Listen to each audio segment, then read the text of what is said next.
Although whaling was a dangerous and extremely difficult job in the early 1800s, not one of the 21 crew members of the ship Essex, which departed from Nantucket, Massachusetts, ever imagined the tragedy that would happen in the middle of the Pacific Ocean. There, a whale filled with intense rage destroyed their ship while they were far from land, leaving them adrift in 3 small whaleboats as they desperately tried to figure out how to survive. Many of them perished, and some of the 9 survivors were forced to do unimaginable things just to stay alive.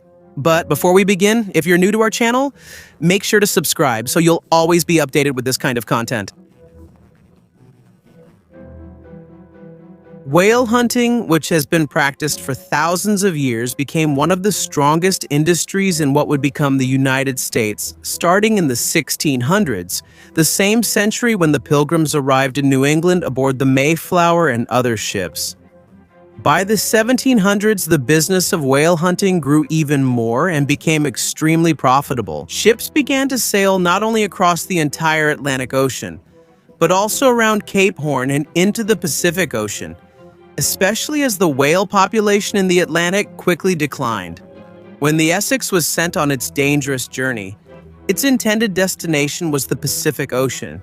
During the time of the Essex, Nantucket was known not as a quiet vacation spot like it is today, but as the center of the whaling industry. Located south of Cape Cod, the island was bustling with activity as whaling ships departed and returned, carrying wealth from the sea. Compared to today, most of the ship's crew were very young. Captain George Pollard was only 29 years old, and he was already one of the older crew members on record. Meanwhile, Richard Peterson, who was estimated to be around 60 years old, was the oldest known crew member. On the other hand, there were at least 6 teenagers on the ship, and 4 of them were only 16 years old or younger. Out of the 21 crew members, at least 9 were born or raised in Nantucket, while 3 of them came from Massachusetts.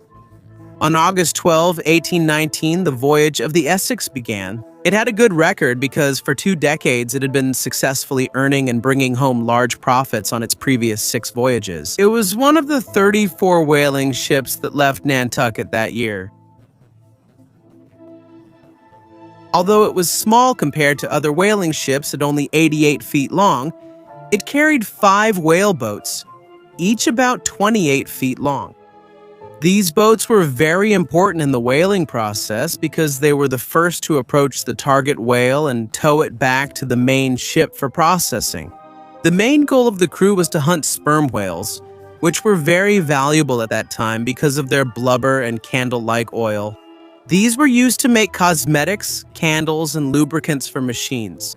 Just 2 days after leaving Nantucket, the Essex immediately encountered a very strong storm that caused it to capsize. The ship suffered heavy damage and they even lost 2 whaleboats. At first, Captain George Pollard considered ending their voyage, but he was convinced by Owen Chase and Matthew Joy, the first and second mates of the ship, to continue the voyage. What they feared was that many crew members might escape or back out if they returned to Nantucket immediately after the incident, because they might think that what happened to the ship was a bad omen or a sign of bad luck. This was the first time that Pollard went against his instincts in favor of his officer's advice, an event that seemed to foreshadow an even greater tragedy to come. Despite this, the crew still continued their voyage. They stopped at the Azores and Cape Verde Islands off the coast of Africa to resupply and get a replacement whaleboat before setting sail again for South America. 2 months after their journey began, they spotted and successfully caught their first sperm whale near Rio de Janeiro. However, they believed they would catch more whales once they reached the Pacific Ocean. Their expectations came true in January 1820, when they passed Cape Horn and finally entered the Pacific Ocean. Although they experienced disappointment on the coast of Chile as they caught only a few, their luck changed when they reached the area of present-day Peru. There, they successfully caught 10 whales. It was a great success and an important turning point in their expedition. In May 1820, Pollard made an important decision to move far away from the coast of South America.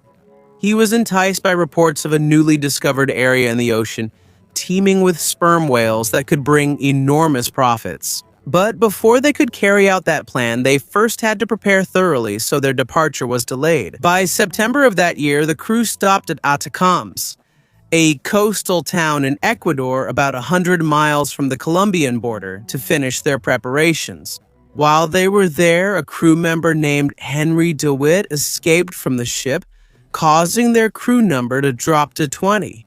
When a whale is spotted, they usually send out 3 whale boats. Each boat carries an officer, a boat steerer, and 4 crew members to chase the target whale. But because of DeWitt's disappearance, only 2 people were left on the Essex itself while the others were out hunting. A very dangerous situation for a ship of that size. To replenish their food and supplies for the difficult journey ahead, the Essex went to Charles Island, which was later named Floriana Island, part of the Galapagos Islands. On October 8, 1820, the ship first landed on Hood Island, which is now known as Espanola Island. During their week-long stay there, the crew repaired a serious hole in the ship. While on the island, they caught 300 giant Galapagos tortoises to add to their food supply. When they arrived at Charles Island on October 22, they caught an additional 60 tortoises, each weighing from 100 to 800 pounds. They let some of the tortoises roam freely on the ship, while others were placed in the storage area below deck. It was once believed that these creatures could survive for up to a year without food, but unfortunately, many of them eventually died of starvation. While on a hunting expedition on Charles Island, the boat steerer, Thomas Chappell, started a fire as a joke. But because it was the height of summer and everything was very dry, the fire spread quickly and turned into a massive blaze. The hunters were trapped in the middle of the raging fire and were forced to escape while surrounded by the inferno. Fortunately, they survived without any serious injuries.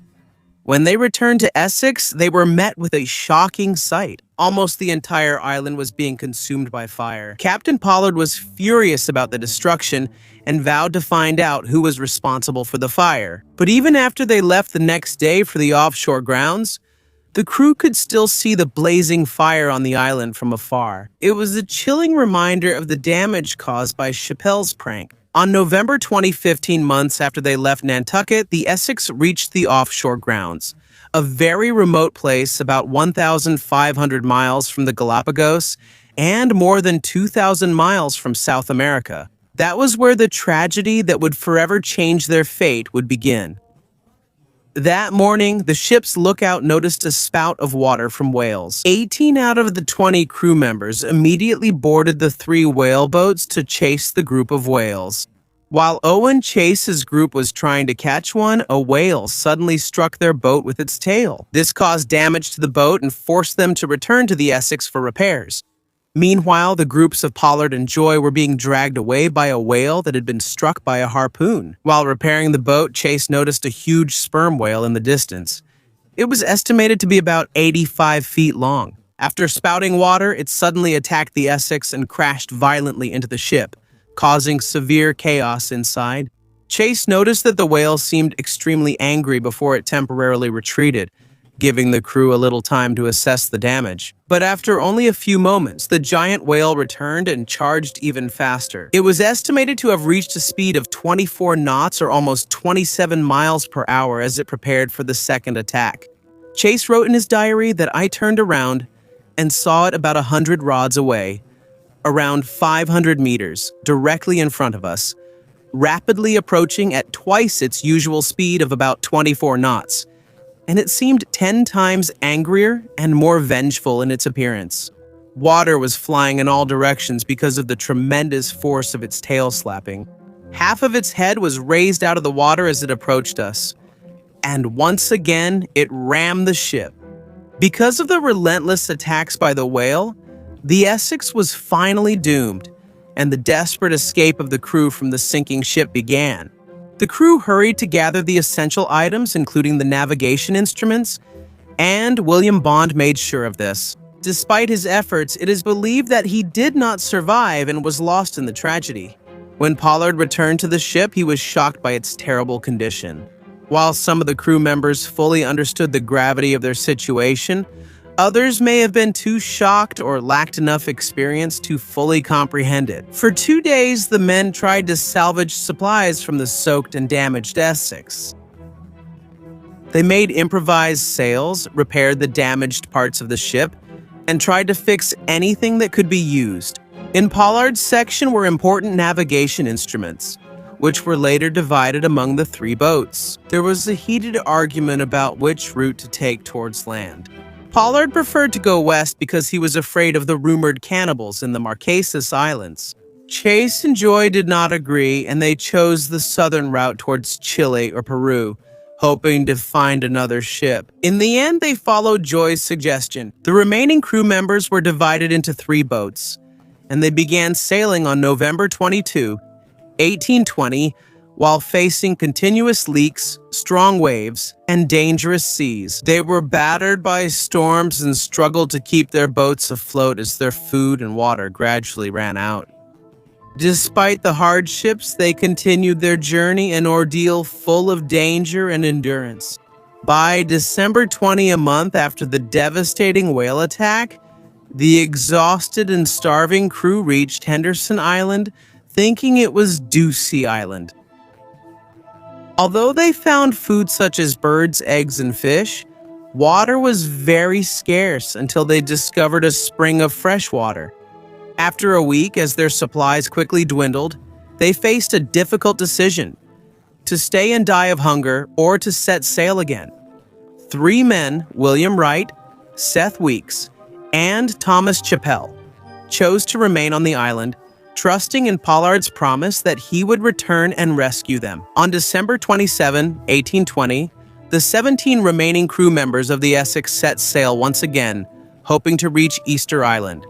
However, by January 4, 1821, they realized that the current had carried them too far off course, so they changed direction toward Masafuera Island, which was near the coast of Chile. As their food continued to run out, they were forced to ration the little water and bread they had left. Tragedy struck on January 10 when Matthew Joy passed away, followed by Richard Peterson on January 20 and Lawson Thomas on the same day. As desperation deepened, they made a grim decision: to eat the bodies of those who had perished in order to survive. By February 6, Pollard's group once again faced extreme hunger. Because they had nothing left to eat, they were forced to make a horrifying decision: to draw lots to determine who would be sacrificed so that the others could survive. In a tragic turn of events, Owen Coffin was chosen and sacrificed. As the days passed, Barcelay Ray met the same fate and was eaten by the remaining crew members in order to stay alive.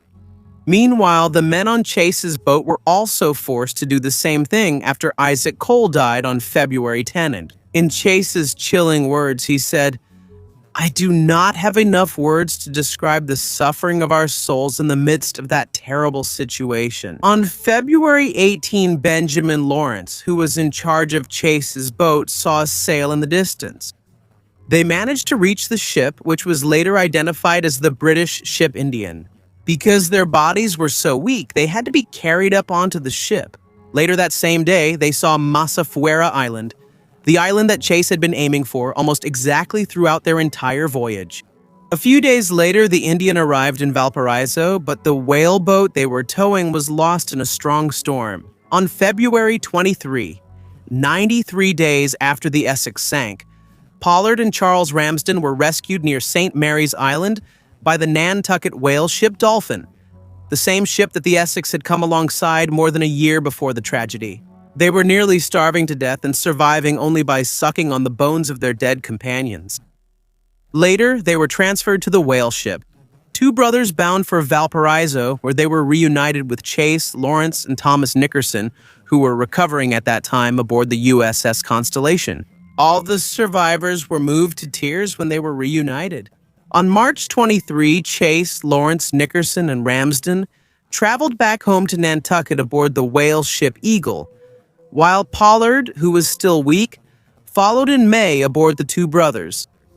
Meanwhile, the commander of the USS Constellation helped rescue the 3 men left behind on what they believed was Ducie Island, which was later discovered to actually be Henderson Island. The Australian trading vessel Surrey, which was on its way to Australia at the time, was ordered to stop at Ducie Island. When they found no one there, they proceeded to Henderson Island, where they found Chappell, Weeks, and Wright on April 9.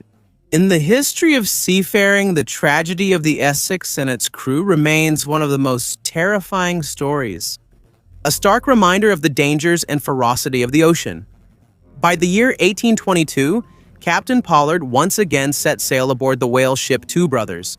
But once again, tragedy struck him again when the ship sank at the French frigate Shoals, ultimately ending his unlucky career as a whaler. On June 11, 1821, Chase returned to Nantucket and was greeted with a bittersweet yet joyful homecoming. There he saw his daughter for the first time, whom he had never met before. Just a few months later, he wrote about his harrowing experience regarding the tragedy of the Essex, a work that later inspired Herman Melville to write the famous novel Moby Dick.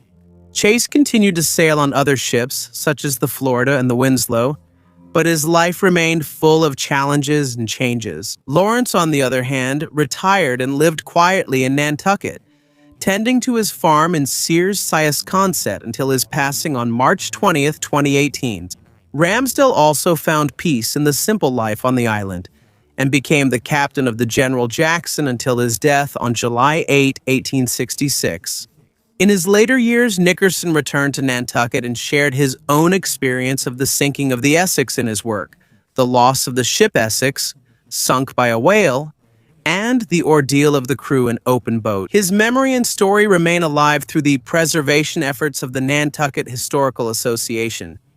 Meanwhile, the men who were rescued from Henderson Island went on to have different paths in life. Chappell, Weeks, and Wright went on to pursue different endeavors, from missionary work to embarking on new voyages at sea. Their stories, connected to the tragedy of the Essex, serve as a powerful reminder of the strength and resilience of the human spirit in the face of great adversity. The legend of the Essex lives on through Herman Melville's timeless story, which paid tribute to the courage and resilience of its crew as they faced the fierce ocean. And as the years go by, their journey continues to inspire and amaze.